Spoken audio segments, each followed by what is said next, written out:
안녕하세요. 할매할매 허진할매 한의학 박사 최정원입니다. 오늘은 발 뒤꿈치에 자꾸 굳은 살이 생기고 갈라질 때 간단하게 보들보들하게 하는 비법을 알려드리겠습니다. 구독, 좋아요 누르시고 끝까지 시청하시면 해결됩니다.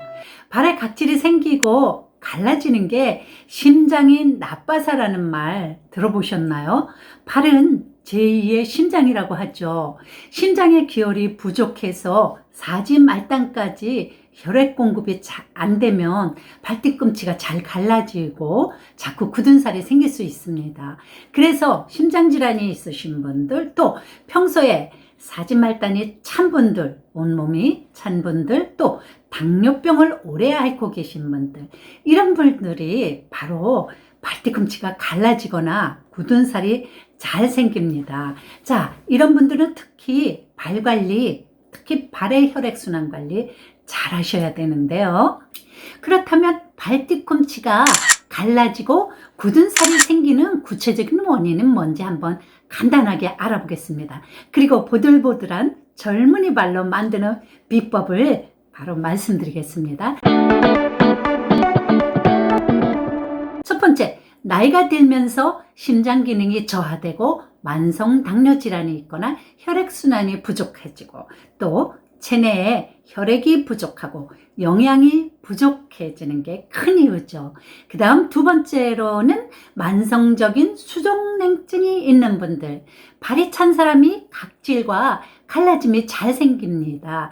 발이 차다는 건 뭐예요? 그렇죠. 혈액순환이 잘 안 된다는 얘기죠. 그리고 영양 공급도 잘 안 될 거고요. 두한족열, 여러분도 다 잘 아시는 유명한 말이죠.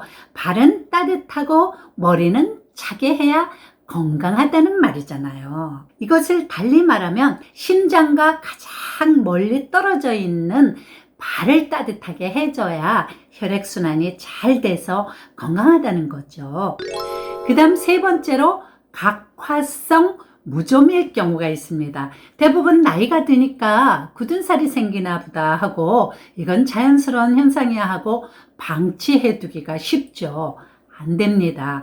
각화성 무좀과 단순한 각질은 구별이 잘 안 돼요. 각화성 무좀은 하얀 각질이 자꾸 생기면서 피부가 점점 두꺼워지는 게 특징입니다. 백선균 곰팡이가 문제죠.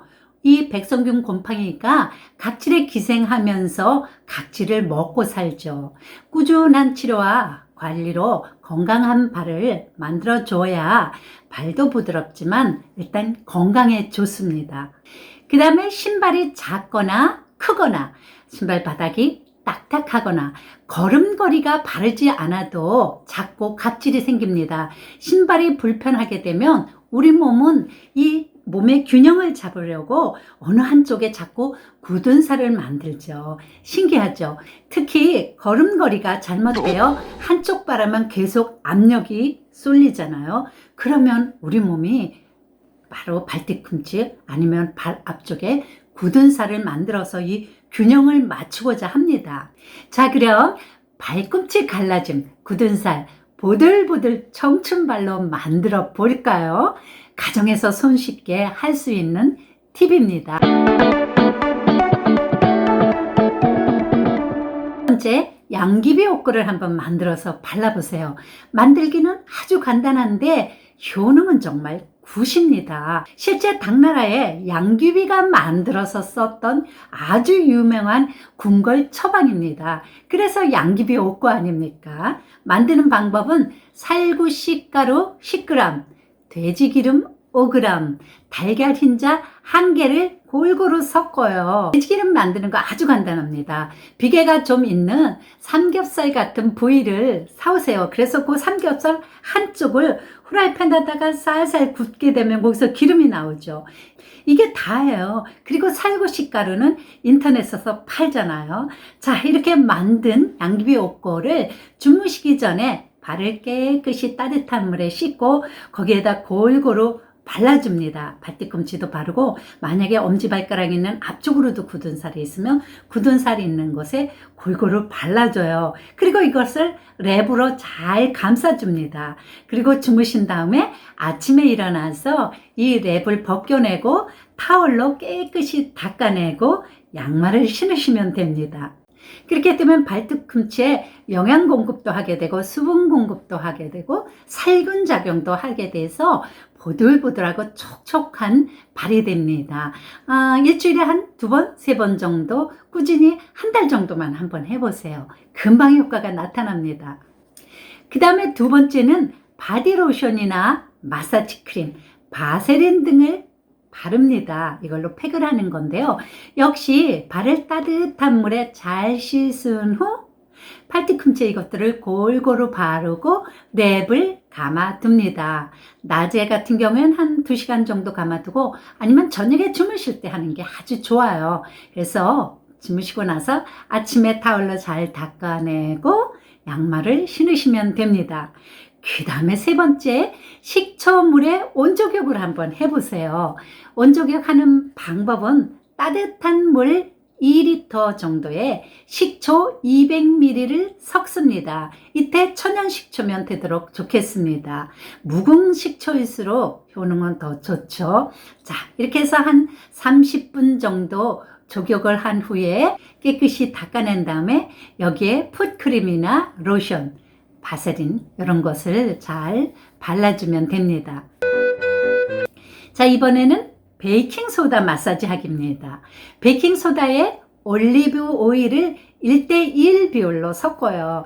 그리고 이것을 발뒤꿈치에 발라줍니다. 10분을 둔 후에 타올로 잘 닦아냅니다. 10분 이상 절대 두시면 안 됩니다. 너무 오래 두시게 되면 베이킹소다 때문에 이 각질이 없는 부위가 자극을 받을 수가 있어요. 딱 10분만 뒀다 잘 닦아내고 역시 풋크림이나 로션 같은 거를 좀 듬뿍 발라주면 됩니다. 마지막으로 온조격을 하기입니다. 이 온조격은 발이 차가운 분들, 사지가 늘 냉한 분들, 천체질인 분들 이런 분들에게 특히 좋습니다. 발이 차갑다는 건 혈액순환이 부족하다는 얘기죠. 그래서 자꾸 온조격을 해서 전신으로 혈액순환을 시켜주는 겁니다. 방법은 약 40도 정도 되는 따뜻한 물에 발목까지 잠기게 합니다. 조격기가 없는 분들은 이런 대야 같은 데다가 하셔도 됩니다. 그런데 조격기가 아니면 자꾸 물이 식게 되죠. 그러니까 뜨거운 물을 옆에다 팔팔 끓는 물을 옆에다 두시고 조격을 하면서 조금씩 버주면서 40도로 온도를 잘 좀 맞추면서 조격을 하시면 됩니다. 한 30분 정도 하시면 되고요. 잠자기 1시간 전쯤에 해주시면 더욱 좋습니다.